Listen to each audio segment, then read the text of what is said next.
Hey guys, SGT here. It's been a while since I've had the pleasure of doing an interview, and today I have a special treat. On the phone I have Stephen Lendman, and Stephen is the author of the new book, How Wall Street Fleeces America, Privatized Banking, Government Collusion, and Class War.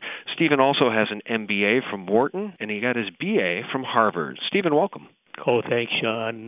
Really appreciate being on with you. We have so much to talk about, Stephen. I want to get your take on the Occupy Wall Street movement. And, I spent a little bit of time there recently. I was in New York City, and I certainly have opinions about it myself. But also in the news, we're seeing that Bank of America has transferred the liability of the CDS from their Merrill subsidiary to their regular U.S. banking subsidiary, which means, folks, that the taxpayer is going to be left on the hook for $1 trillion in Bank of America derivatives exposure. Why don't you tell us a little bit about what your take is on this blatant criminality that seems to be running completely out of control at this point? Well, I think the subtitle of my book, Sean, really sums it up. I mean, Washington, the Obama administration, the Congress lets Bank of America and all the other Wall Street crooks get away with this stuff time and again and again. We're talking about, you name $1 trillion in this maneuver by Bank of America. You put it all together since 2008, we're talking about more trillions than we really know. Already we've identified $16.1 trillion. That's right. Supposedly handed over to the banks and emergency loans. I haven't seen very much of anything on what has been repaid, if anything.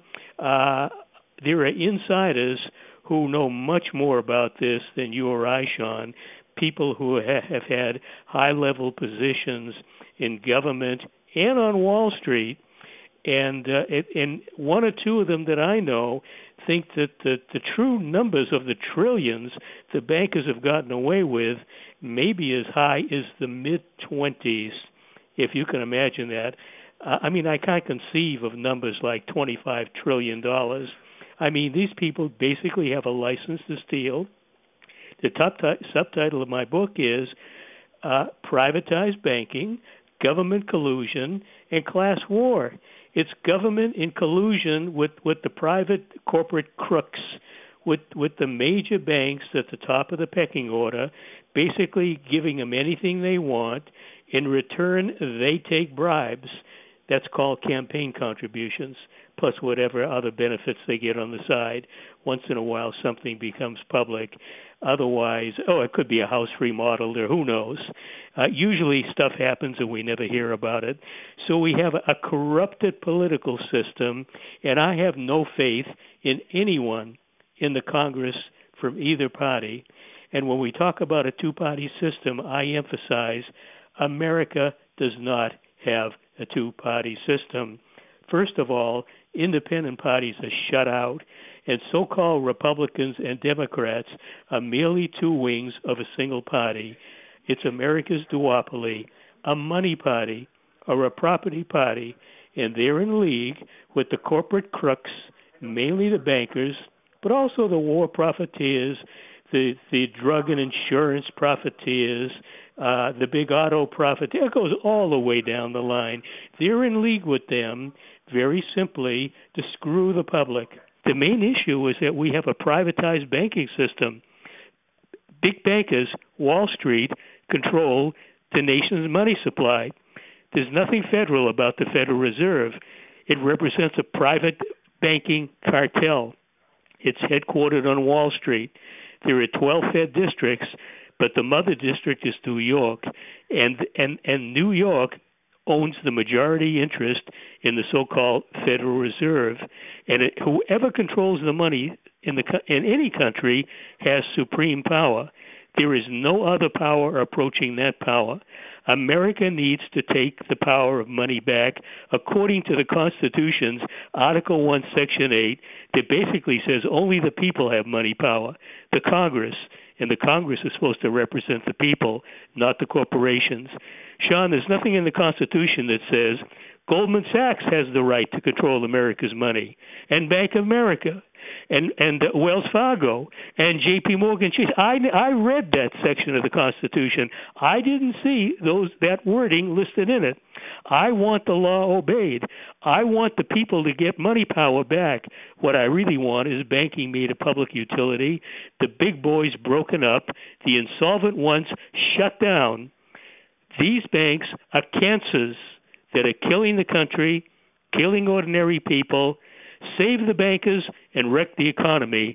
I guess that's their mantra. They don't say it that way, but that's what's going on. Yeah, absolutely, Stephen. And just to get back to the Occupy Wall Street movement, my experience both in Minneapolis and in New York was that at least half the people that I spoke to, and I spoke to a lot of people in New York, at least half were aware of the Federal Reserve System, the central bank in this country, fleecing America through a fiat currency and the debasing of that currency. So I saw a lot of samples of people who were educated in that area, and then I saw a lot of examples of people who maybe didn't have that full understanding of the problem, Stephen, but what they did understand was that the banks, Goldman Sachs, J.P. Morgan, Bank of America, are criminal banks, and they are raping us, even if they couldn't articulate the Federal Reserve issue itself. So I just don't think it's fair to say this entire movement has been infiltrated.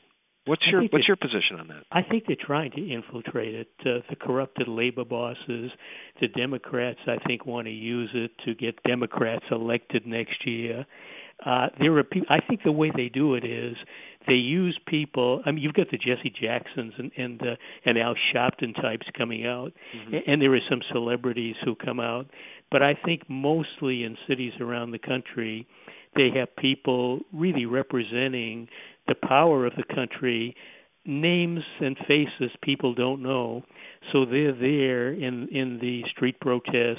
They're there when they have assemblies. I know what happens when movements begin. This happened in the Arab Spring in some of the Middle Eastern countries. It was blatant in Egypt. The Egyptian Arab Spring got hijacked by efforts just like this. There were dark forces that infiltrated it and really subverted the entire movement. It's up to people to resurrect it. I think it also happened in Tunisia. And if any movement seems to get traction, these people will come in, or there'll be organizations that are co-opted by the power of this country and other Western European countries to take over the movement and steer it in the direction that they want. So far, they've succeeded in Egypt, and I think in Tunisia. And it's up to the people to realize they've been screwed, and they just have to go back and keep fighting because they haven't won anything yet.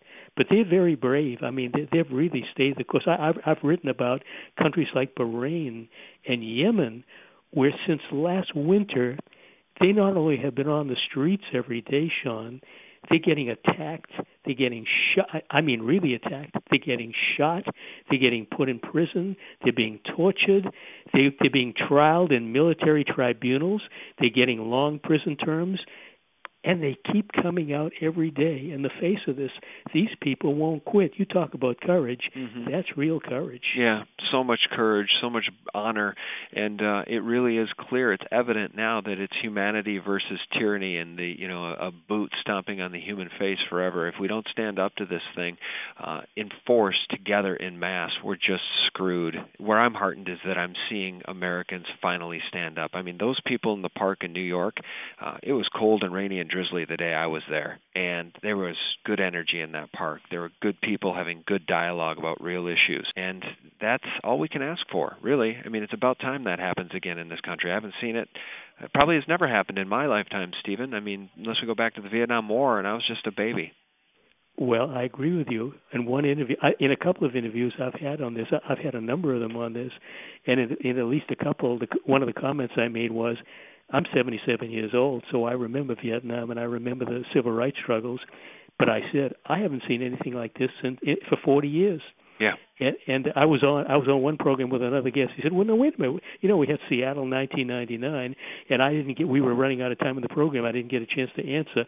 But the right answer was, well, that's right. Seattle was wonderful, but it was one event for a few days in one city." This is in hundreds of cities across the country. Yep. There's been nothing like this. Even the civil rights struggle wasn't like this. Yep. That was pretty concentrated, mostly in the South and in a few of the big northern cities, yep. when there was a lot of violence going on, especially over a summer or two. But I mean, this literally in small cities, in big cities. I got an email today about Occupy Kalamazoo.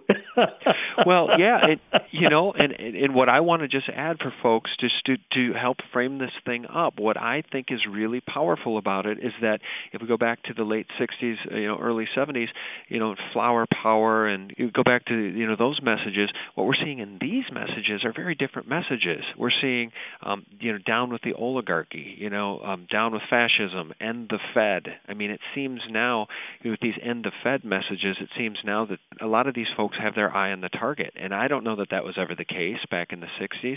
So I just find it really heartening that now the real criminals are being named. Oh, I agree with you. In the 60s and 70s, it was either civil rights or it was anti-war, anti-Vietnam. Now it's a laundry list of serious grievances, and we need to address these. My only concern is we need to go after the root problem, which is really the fact that big banks, big financial interests control the nation's money. Yep. I think the main focus has to be to address that and fix that problem. I'm very worried that nothing big will be accomplished unless money power goes back in public hands, because that rules the day. And I mean, if you can make that happen, there's a chance to end these damn wars. Yeah, you're right. If this system ends, they can't fund the wars with this fiat currency. You're absolutely right. And so peaceniks ought to get together, and liberals ought to get together, and conservators, everybody who's against these wars ought to band together under this one umbrella of ending the Fed and this criminal system, because they can't fund these wars. If the fiat system is done away with, and if we have constitutional money and a return to sanity.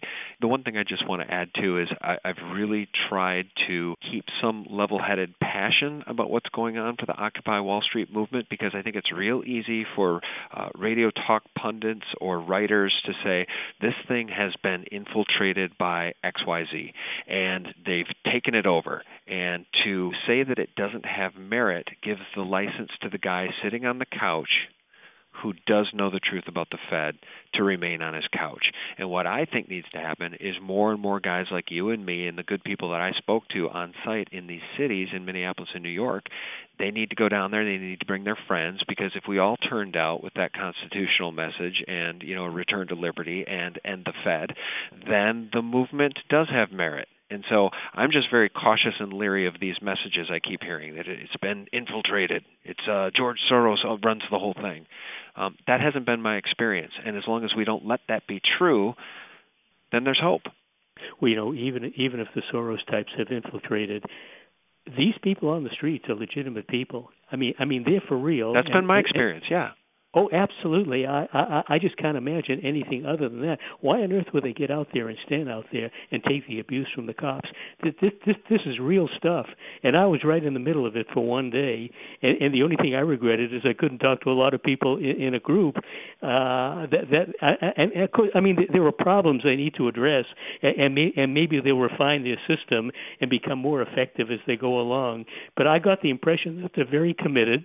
And I mean, if they'll sleep out, and if they'll take the abuse of the cops, and they keep coming back again and again, and even the alternative media has focused on what's been going on in New York, and that's probably the best place to focus on, because it's ground zero, and it's a huge city, and lots more people are coming out. They can get thousands turning out there, and the courage and the determination and what they're doing, and the anger that finally has bubbled over and is spilled to so many people. I mean, this is contagious, Sean. And once it gets out there, I mean, it really can take on a life of its own, but it needs something that makes it self-generating And I worry about the cold weather, for example. Right. When it gets cold and nasty in Chicago and the temperatures drop below zero, how many people are going to come out on the street? Yeah, I think that the thing will probably disband to some extent and regroup in the spring. But just to make a point on your point, liberty is contagious. And if we can help people understand the roots of liberty, what is liberty, and how they keep their liberty, then this thing will definitely go in the right direction as opposed to the wrong direction. At least that's my hope. Oh, I hope too. I've tried to concentrate most of my writing. At the beginning, I wrote I did a media critique on the media ignoring, then bashing or mocking what was going on. I did another one on the cops beating up on people and what was happening, explaining the movement and the police violence and so on. But I've written about half a dozen articles. The others have really been issue-oriented. One was titled "Wall Street Runs America." Another one was called "Fighting for the Soul of the American Dream." I really want to explain the issues and what's going on as opposed to the day-to-day activities on the street. The big picture is what I really like getting involved in and hopefully laying this out in a different way. My most recent one a couple of days ago I called America's Multi-Headed Monster. And I gave some historical information in it, and I talked about just four core things that stand out in my mind at the beginning of the article. And then I went through a lot of issue-oriented information throughout the article, and this was the stuff that I wanted to dwell on. But if there's anything important that I think needs to be addressed, I'm ready to write another article on it. I tend to get on issues, and as long as there's enough new stuff for me to comment on that I think is worth putting into an article, then I want to write it. I've literally been writing daily articles, Sean. Yeah, that's fantastic. Well, I look forward to catching up on your articles. And guys, I think it's worth saying this interview and all the microdocs and all the interviews I do are always posted at sgtreport.com, and they're usually stickied at the top of the page for at least 3 days. So if you check in at sgtreport.com at least every other day, you'll never miss anything that I do or anything that I produce or any of these great interviews like this one with Stephen Lendman. Stephen, thanks again so much for your time. We really, really appreciate it. And let's get together in maybe another couple months and do a touch base. Oh, Sean, I'd love to anytime. You're a terrific host. I really enjoyed this very much. No, it's very generous of you, and your time, spending this much time with us was generous as well. So thank you, sir. Okay, Sean. All right, we'll talk soon. Thanks. Bye-bye. Bye.